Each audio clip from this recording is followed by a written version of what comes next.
Well, let's talk about this with historian and author Martyn Whittock. Good morning to you, Martyn.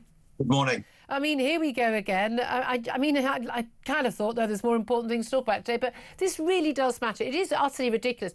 I can imagine a scenario then, if this were the case, we would have a situation where, extraordinarily, someone who was maybe, I don't know, working as a cleaner, working as a hospital porter, working in a low-paid job, who was black and British, paying taxes that would go towards reparations to, I don't know, Kemi Badenoch, who the Black Tory leader of the Conservative Party, because black people would be entitled in Britain to reparations, but the taxes that would pay for it would be paid for also by the black people living here.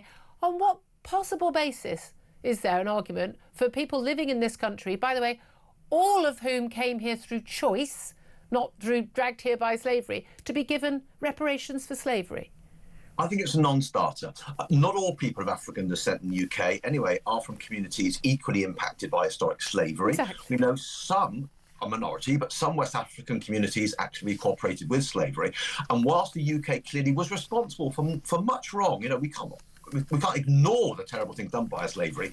It then, after 1807, took costly action against the slave trade. And since then, large amounts of foreign aid have been paid by the UK, and rightly so, I would say. So my basic position is it's not possible to hold present generations responsible for past wrongs. And I've changed my views on this, I hasten to add. And the right way forward now is for the UK to play its part in international efforts to support developments in the global south and efforts to combat poverty and disadvantages in this country, with targeted assistance and educational initiatives, not handing out sums of cash to individuals. It's the kind of thing that grabs a headline, but it doesn't actually address significant issues of poverty or disadvantage. No, but also, can we just explain the fact? I mean, slavery was awful. Every single empire has carried out slavery.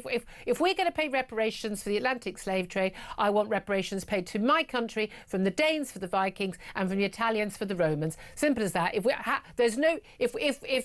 there is no time limit on this, then we'll have that money as well, please. But also, crucially, we would like to be compensated, or pass compensation on, from, as you say, those West African nations where it was official policy to round up fellow Africans and sell them to the slave traders. I mean, the idea is just so preposterous. And also the idea that the Caribbean nations, the reason why many Caribbean nations are poor is not because of a history of slavery. The reason why many Caribbean nations are poor because they've got kleptocratic, completely and utterly corrupt, incompetent governments. And I'm not entirely sure why any of my taxes should pay for any of that. I mean, clearly, this kind of statement grabs headlines, but it doesn't deal with the difficulties and the realities of global inequalities and disadvantage and so on.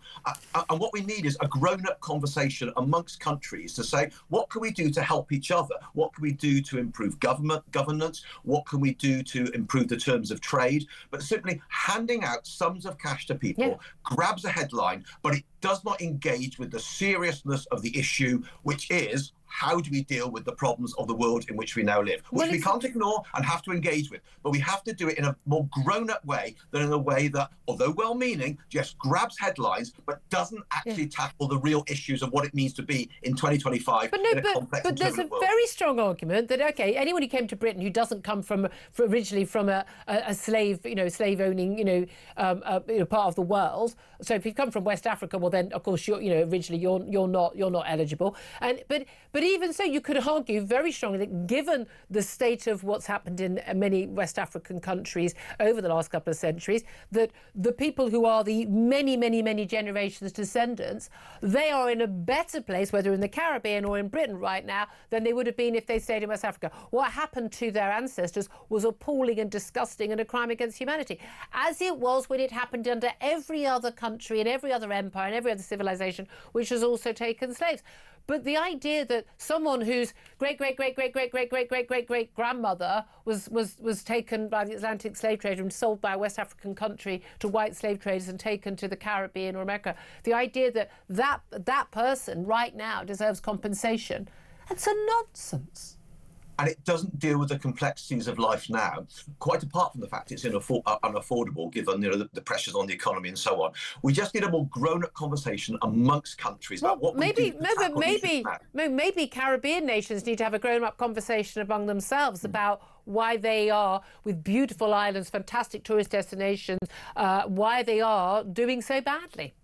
And because issues of governance, issues about how countries are run, they are also very much in the mix. And very often people are willing to talk about that, for example, aspects of corruption and so on and so forth. These things do have to be, civic values and so on. These things also have to be addressed in order to raise people from poverty and from situations which working hard, trade and good governance and law and order tend to be the things that live. And if a lot of those countries delivered that, they might find that would work.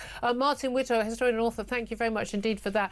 Very quick word from Sam Armstrong, sitting here very patiently. The only thing unique about Britain's history on slavery is that we ended it. Every country, everywhere on earth did it until we came along and we stopped it. That's it. It is just not even... the fact that someone like a multimillionaire Lenny Henry talking about this abject...